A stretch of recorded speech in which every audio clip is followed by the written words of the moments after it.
आज हम बात करेंगे कोरोना के अदृश्य संकट की।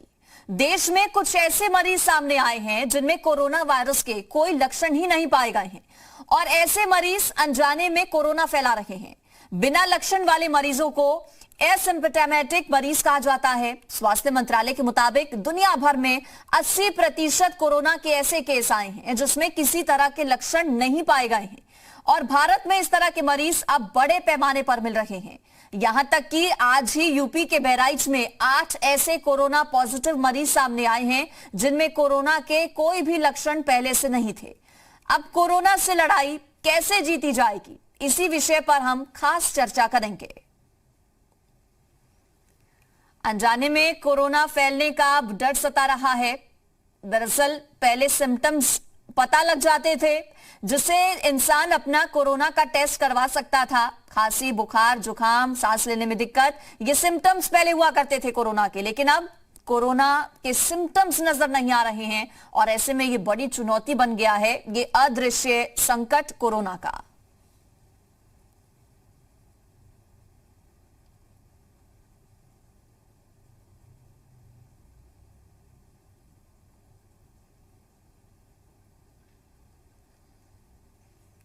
अब अदृश्य दुश्मन से इस जंग को जीतना होगा और इसी पर हम चर्चा भी करेंगे। कैसे इससे लड़ा जा सकता है, क्या उपाय हो सकते हैं बचाव के, और अगर सिम्टम्स नजर नहीं आ रहे हैं तो कैसे ये माना और समझा जाए कि हम कोरोना फ्री हैं, कोरोना का कोई हमारे अंदर लक्षण अगर नहीं है तो कैसे डिफरेंशिएट किया जाए।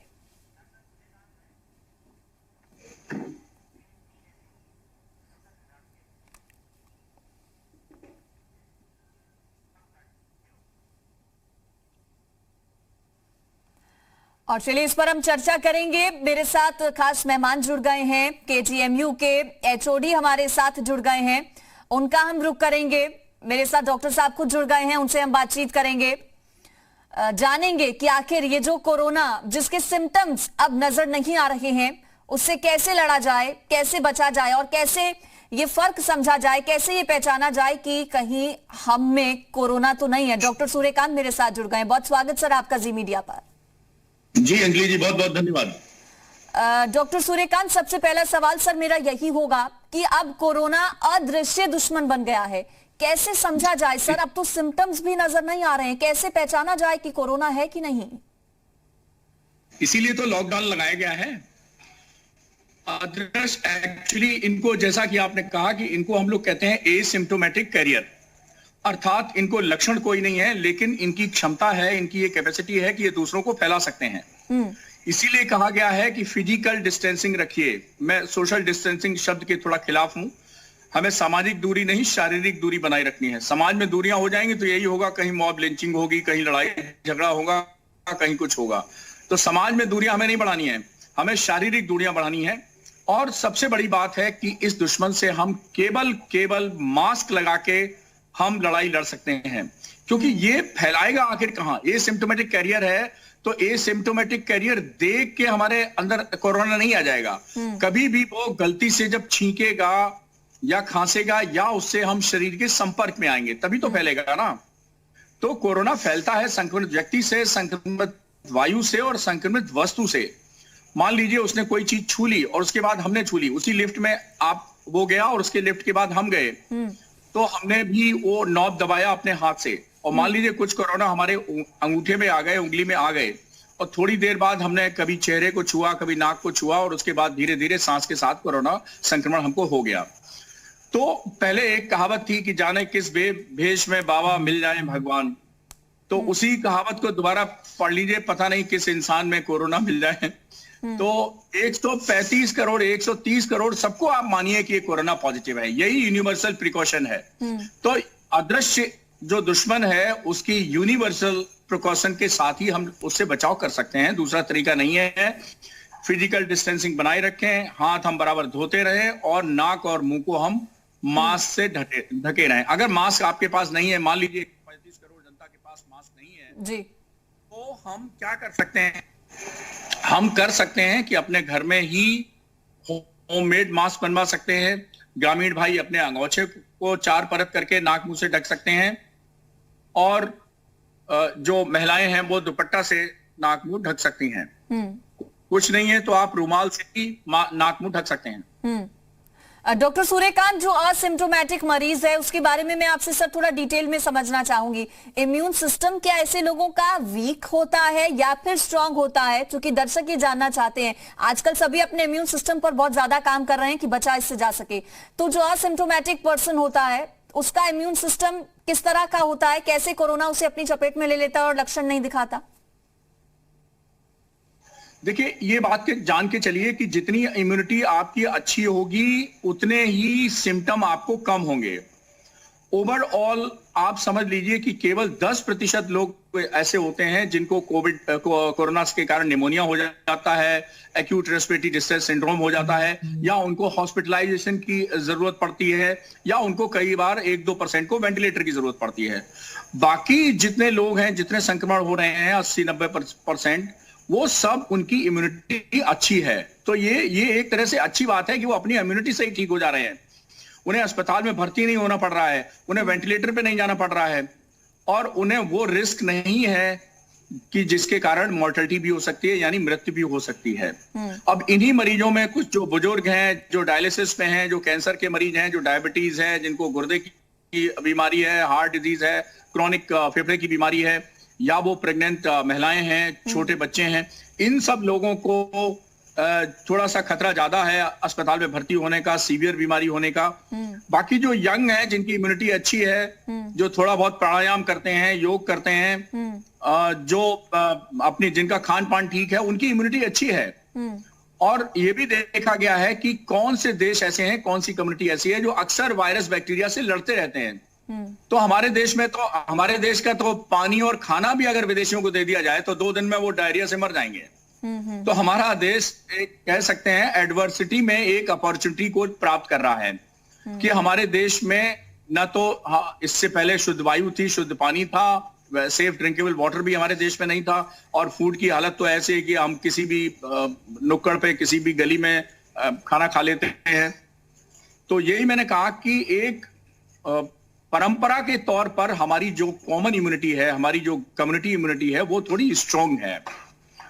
और ये बात सही है कि इसके कारण एसिम्प्टोमेटिक केसेस इंडिया में ज्यादा हैं। अगर हमने 20,000 डायग्नोज किए हैं तो हमको लगता है इतने ही केसेस अभी समाज में हुए भी होंगे और ठीक भी हो गए होंगे।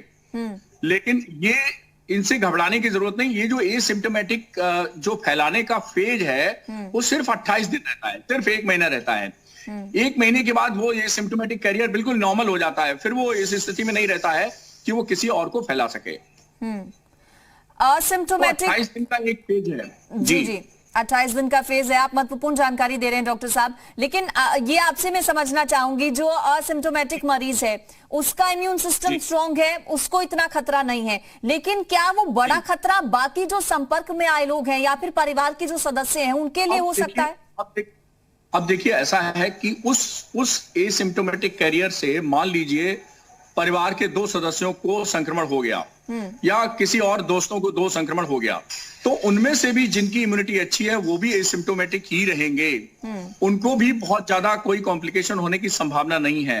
लेकिन ऐसे व्यक्ति से अगर डायबिटीज के मरीज को संक्रमण हो गया, 60 साल के ऊपर बुजुर्ग को हो गया, डायलिसिस वाले मरीज को हो गया, हार्ट डिजीज वाले पेशेंट को हो गया, अगर फेफड़े की अस्थमा या और सीओपीडी जैसी बीमारी, फेफड़े की बीमारियां उनको हो गया, या कैंसर का कोई रोगी है उसको हो गया, तो इनको खतरा हो सकता है कि इनको सीवियर इलनेस हो, अस्पताल में भर्ती भी होना पड़े, और 1-2% ऐसे भी हैं जिनको वेंटिलेटर की भी जरूरत पड़ सकती है। तो हमें खास तौर पर ये जो इसको हम कहते हैं अपनी लैंग्वेज में वल्नरेबल पॉपुलेशन, तो वल्नरेबल पॉपुलेशन जो ज्यादा खतरे पे है, जोखिम समूह, तो ये जो ज्यादा जोखिम वाले लोग हैं इनको ज्यादा प्रोटेक्शन की जरूरत है। ऐसे लोगों को मेरी सलाह है सुबह शाम पानी उबाल के भाप लेते रहें, गरम गरम चाय पीते रहें, सूप पीते रहें, थोड़ा प्राणायाम करते रहें। प्राणायाम से मैं अक्सर प्राणायाम को कहता हूं कि ये प्राणायाम कुछ नहीं है, ये फेफड़े का एक तरह से वैक्यूम क्लीनर है। आप सोचिए, आप घर में अपने जो अच्छे लोग हैं, मतलब फाइनेंशियली वेल टू डू लोग हैं, वो अपने घर में क्या किससे सफाई करते हैं? वैक्यूम क्लीनर की मशीन से करते हैं। वो वैक्यूम क्लीनर की मशीन क्या करती है? हाई प्रेशर से हवा छोड़ती है। हम प्राणायाम में क्या करते हैं? प्राणायाम का मतलब है प्राणों का आयाम, यानी एक्सटेंशन ऑफ दी ब्रीदिंग। हम जो नॉर्मली सांस लेते हैं उसमें आधा लीटर सांस अंदर लेते हैं, आधा लीटर बाहर निकालते हैं। जब हम प्राणायाम करते हैं जब हम प्राणायाम करते हैं तो 1 से 2 लीटर सांस अंदर लेते हैं और बाहर निकालते हैं। अर्थात जो काम आप जिम में जाके अपनी बाइसेप्स ट्राइसेप्स मसल को स्ट्रॉन्ग करने का काम करते हैं, वही काम बिना जिम जाए आप अपने फेफड़े के स्टेमिना को मजबूत करते हैं प्राणायाम करके। इसलिए मेरी सबसे सलाह है, हालांकि मैं प्राणायाम का डॉक्टर नहीं हूं, एलोपैथी का डॉक्टर हूं, लेकिन मैंने एक डिप्लोमा किया हुआ है योगा एंड नेचुरोपैथी में, तो मैं अधिकृत हूं ये शब्द कहने के लिए कि प्राणायाम से वही काम होता है जो आपके घर में गंदगी की सफाई करने की वैक्यूम क्लीनर का होता है। स्टीम इनहेलर लेने से वही काम होता है जो आपके घर में गंदगी को झाड़ू पोंछा करने का काम होता है। बिल्कुल, इस पर भी मैं आऊंगी डॉक्टर सूर्यकांत, आपसे ये भी सर हम जानेंगे कि कैसे बचा जा सकता है। आपने बताया योग और प्राणायाम किया जा सकते हैं, इसके अलावा और क्या होम रेमेडीज रह सकती हैं, ये भी आपसे मैं जानूंगी। लेकिन चूंकि यहाँ पर जो कंफ्यूजन और जो डर अब लोगों में आ गया है वो एसिम्प्टोमेटिक को लेकर आ गया है कि लक्षण नजर नहीं आ रहे तो आखिर कैसे होगा सर? कैसे थोड़ा डरना जरूरी है, लेकिन पूरी तरह डरना जरूरी नहीं है। मैं आपको एक्सप्लेन करूंगा बाद में। जी, कैसे सर समझा जाए? अच्छा, कैसे जब कोई लक्षण ही नहीं है, अब मैं बिल्कुल ठीक हूं, अगर मुझ में कोरोना का कोई संक्रमण है, मैं पूरी तरह से ठीक हूं, कोई सिम्टम मेरे अंदर नहीं है, तो मैं कैसे पहचानूं कि मैं कोरोना पॉजिटिव हूं कि नहीं? अंजलि जी, मैं आपको और आपके दर्शकों को एक छोटा उदाहरण देता हूं। हम सड़क पे चलते हैं तो सड़क पे चलने पे एक स्वाभाविक रिस्क है और वो नेचुरल रिस्क है कि एक्सीडेंट हो सकता है। लेकिन अगर हम ट्रैफिक नियमों का पालन कर रहे हैं तो क्या मेरा एक्सीडेंट हो जाएगा? अगर हम अपना उसमें लिखा है कि upper limit of speed is 60 kilometre यहां पर है और हम 60 से ऊपर नहीं स्पीड कर रहे हैं, हम ड्रिंक करके गाड़ी नहीं चला रहे हैं, हम रैश ड्राइविंग नहीं कर रहे हैं, हम रात में पूरी नींद लेकर ही ड्राइविंग कर रहे हैं, ऐसा नहीं है कि हम 2 रात के जगे हुए हैं और फिर भी ड्राइविंग कर रहे हैं, इन सब नियमों का अगर हम पालन कर रहे हैं तो बताइए रोड एक्सीडेंट होने का खतरा है? जी नहीं, बिल्कुल नहीं खतरा है। तो जिस तरह से आप सड़क पे चलते हैं और रोड ट्रैफिक के नियमों का पालन करते हैं, उसी तरह अदृश्य शत्रु से भी बचने के लिए कुछ नियम हैं जो मैं आपको बता रहा हूं कि फिजिकल डिस्टेंसिंग अर्थात शारीरिक दूरी बनाए रखिए, नाक और मुंह को जैसे ही घर के लक्ष्मण रेखा आप घर के बाहर निकलते हैं नाक और मुंह को ढके रखिए। और मैं आपको बता दूं कि ये जो सर्जिकल मास्क होता है, 3 लेयर्ड सर्जिकल मास्क होता है, ये 6 घंटे सिर्फ काम करता है। बेहतर सलाह ये होगी कि आप घर का बना हुआ मास्क, खादी का मास्क, कॉटन का मास्क, अंगोछा, दुपट्टा, रुमाल का इस्तेमाल करिए। शाम को गर्म पानी से उसको धो दीजिए, उसके बाद उस पर प्रेस कर दीजिए गरम गरम, और अगले दिन फिर इस्तेमाल कर सकते हैं। रीयूजेबल मास्क का इस्तेमाल करिए। कितने मास्क आखिर ये देश बनाएगा, कितने मास्क आप खरीदेंगे, ये तो अभी लड़ाई पता नहीं कितने दिन और चलेगी। तो जैसे उत्तर प्रदेश सरकार ने भी बहुत अच्छा निर्णय लिया है, उन्होंने कहा कि हम 66 करोड़ खादी मास्क बनवाएंगे और जनता को देंगे। तो ये भी एक अच्छा निर्णय है कि सरकार की तरफ से हर व्यक्ति को 2-2 मास्क दिए जाएंगे। अगर जब नहीं मिल रहे हैं तब तक आप स्वयं अपना घर में मास्क बनवा सकते हैं। और दूसरी बात है कि अगर गलती से आपके सांस के मार्ग में, क्योंकि सांस के मार्ग से ही ये फैलता है, दूसरा कोई मार्ग नहीं है। तो जैसे मैंने कहा, सड़क पे ट्रैफिक नियमों का पालन करते हुए आप रोड एक्सीडेंट से बच सकते हैं। इसीलिए अपने सांस के मार्ग को प्रोटेक्ट करके आप किसी भी अदृश्य शत्रु से बच सकते हैं, कोरोना से भी। ये आप बहुत जरूरी बात कह रहे हैं डॉक्टर सूर्यकांत की अगर हम प्रिकॉशंस लेंगे, कदम उठाएंगे, एहतियात बरतेंगे तो नहीं हो सकता। लेकिन सर कुछ इस तरह के भी 130 करोड़। अब आप ही ये बात बताइए कि क्या ये मिथ्स हैं? लोग चूंकि समझते हैं कि अगर हम किसी दुकान पर जा रहे हैं, वो सामान हमने खरीदा और उससे पहले अगर कोई कोरोना पॉजिटिव इंसान उस सामान को छू देता है और उसके बाद हम उसे ले लेते हैं, तो क्या ऐसे भी फैल जाता है कोरोना? कदम देखिए, मैंने कहा कि कोरोना 3 तरह से फैलता है, संक्रमित व्यक्ति से, संक्रमित वायु से और संक्रमित वस्तु से। तो ये सोच गलत नहीं है, ये गलतफहमी नहीं है। बिल्कुल कोई भी वस्तु जो संक्रमित व्यक्ति ने छू ली है, उस पर भी डिपेंडिंग अपॉन कि वो किस तरह की वस्तु है, अगर वो किसी मेटल की वस्तु है तो 24 से 48 घंटे कोरोना रहेगा, अगर वो प्लास्टिक की वस्तु है तो 72 घंटे तक कोरोना रहेगा। अर्थात कुल मिलाकर 3 घंटे से लेकर और 3 दिन तक इन विभिन्न प्रकार की वस्तुओं में कोरोना रह सकता है जीवित। और इसीलिए हम आपको बताते हैं कि जैसे ही आप कोई वस्तु छूते हैं तो उसके तुरंत बाद या कोई सामान आप लाए तो आप साबुन पानी से हाथ धो लीजिए। अपने जेब में भी पेपर सोप रखिए। अगर आप बहुत देर तक घर नहीं आ पाए हैं तो जहां पर आपको पानी मिलता है वहां जेब में से पेपर सोप निकालिए और पेपर सोप से हाथ धो लीजिए। सैनिटाइजर के लिए भी मारामारी करने की कोई जरूरत नहीं। आजकल तो बहुत नकली सैनिटाइजर आ गए हैं। तो मैं सलाह दूंगा कि आप सैनिटाइजर के बजाय पेपर सोप जेब में रखिए। 5-7 रुपए में ये पेपर सोप मिल जाता है, जिसमें 10-12 स्ट्रिप होती हैं, और उनको आप जरूरत पड़ने पे इस्तेमाल कर सकते हैं। इसी तरह आप मान लीजिए कि सब्जी लाए, फल लाए, कुछ भी लाए, तो आप घर में घुसते ही उसको गर्म पानी करवा के रखिए और उसमें 2 मिनट के लिए डाल दीजिए। 2 मिनट में डालने के बाद उसको निकाल लीजिए, वो पूरी तरह से सेंसिटाइज हो जाएंगे। उसके लिए कोई सैनिटाइजर स्प्रे की जरूरत नहीं है, कोई और बहुत हाई फाई केमिकल की जरूरत नहीं है। सिंपल उबलते हुए पानी में 1 मिनट के डाल दीजिए, तो हमारा जो डिसइंफेक्शन का काम है, डिसइंफेक्टेंट का काम है, वो उससे पूरा हो जाएगा। एसिम्प्टोमेटिक कोरोना की हम बात कर रहे हैं डॉक्टर सूर्यकांत।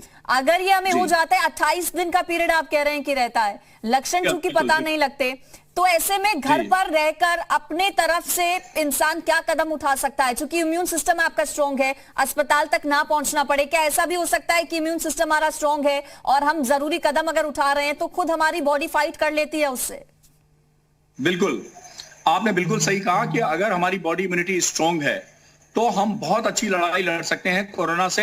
जैसे दूसरे को एसिम्प्टोमेटिक है, वो भी गया हमको, तो हमारा भी एसिम्प्टोमेटिक रहेगा और हम भी 28 दिन के बाद एकदम स्वतंत्र हो जाएंगे। तो ये 28 दिन की अगर हमारी आजादी छिन भी गई है तो घबराने की कोई जरूरत नहीं है। लेकिन कुछ जो सरल उपाय हैं, देखिए, बॉडी इम्यूनिटी एक दिन में नहीं बनती है। बॉडी इम्यूनिटी तो आप जब से पैदा हुए हैं, आपकी कैसी कैसी लाइफ स्टाइल रही है, आपका क्या खाना पाना रहेगा, आप जो है बर्गर बॉय बने हैं या आप जो है वेजिटेबल बॉय बनेंगे, वेजिटेबल बॉय है, आपकी लाइफ में आपने चॉइस बर्गर बॉय बनने की कोशिश की है या वेजिटेबल बॉय बनने की कोशिश की है, इससे आपकी इम्यूनिटी डिसाइड करती है। आप अगर खाना खाते रहे हैं फास्ट फूड, पिज्जा, हालांकि पिछले 1 महीने से तो नहीं मिल रहा है, लेकिन अगर आप ये सब खाते रहे हैं तो नेचुरली आपकी इम्यूनिटी कमजोर होगी। अगर आप हरी सब्जी, फल, मैं तो अक्सर उदाहरण देता हूं हनुमान जी का, देखिए उनसे बलशाली और उनसे इम्यूनिटी वाला कोई नहीं हुआ। और आप बता दीजिए, वाल्मीकि रामायण जो है संस्कृत भाषा से लेके तमिल भाषा, सब भाषाओं में लिखी, किसी भाषा में लिखा हो कि हनुमान जी ने अंडा खाया, हनुमान जी ने चिकन मटन खाया, हनुमान जी खाते थे कंदमूल फल। तो आप अपने भोजन में हरी सब्जियां और मौसमी फल, कोई जरूरत नहीं है कि आप महंगे फल खरीदें। अगर आम का सीजन है तो आम खा लें, खरबूजा का सीजन है तो खरबूजा खा लें, तरबूज का सीजन है तो तरबूज खा लें। तो जो भी मौसमी फल है, जो भी मौसमी सब्जियां हैं, हरी सब्जियां हैं, कोई जरूरी नहीं आप सब महंगी सब्जियां और महंगे फल खरीदें, वो खाते रहिए। और अगर आपने अभी तक नहीं खाए हैं तो अपना ये जीवन की जो शैली है बदल लीजिए। कोरोना ये कह रहा है आपसे कि सुधर जाइए, नहीं तो हम आपको सुधार देंगे। अभी तक आप नहीं सुधरे हैं तो कोरोना सुधार देगा। आज कोरोना से नहीं सुधरे तो 2-4 साल बाद कोई दूसरा रोना आएगा, वो आपको सुधार देगा। और जो आपको सुधार दिया गया है उसको ही लाइफ स्टाइल बना लीजिए। आप हरी सब्जी खाइए, फल खाइए, मौका मिले तो ड्राई फ्रूट्स भी कुछ ले सकते हैं। आप सुबह शाम पानी उबाल के भाप लीजिए, गुनगुने पानी नमक के गरारे करते रहिए, और आप जो है वो हाथ साबुन से धोते रहिए। आप देखिए कितनी विडंबना है हमारा देश, जिसमें दादी नानी कहती थी घर में आए हो बाहर जूता चप्पल उतारो, और हम लोग जूता चप्पल कहां पहनते हैं? आप देखिए डाइनिंग टेबल पे लोग जूता पहन के बैठते हैं। आप इतने बड़े होटल में खाना खाने जाते होंगे, कितनी बड़ी पार्टियां अटेंड करते होंगे, किसी पार्टी में मुझे आप बता दीजिए वॉश बेसिन होता है? नहीं होता है। क्यों नहीं होता है? अब होना, अब देखिएगा, अब लॉकडाउन खुलने के बाद जो भी पार्टी होगी बाहर सैनिटाइजर भी रखा होगा, वॉश बेसिन भी लगा होगा।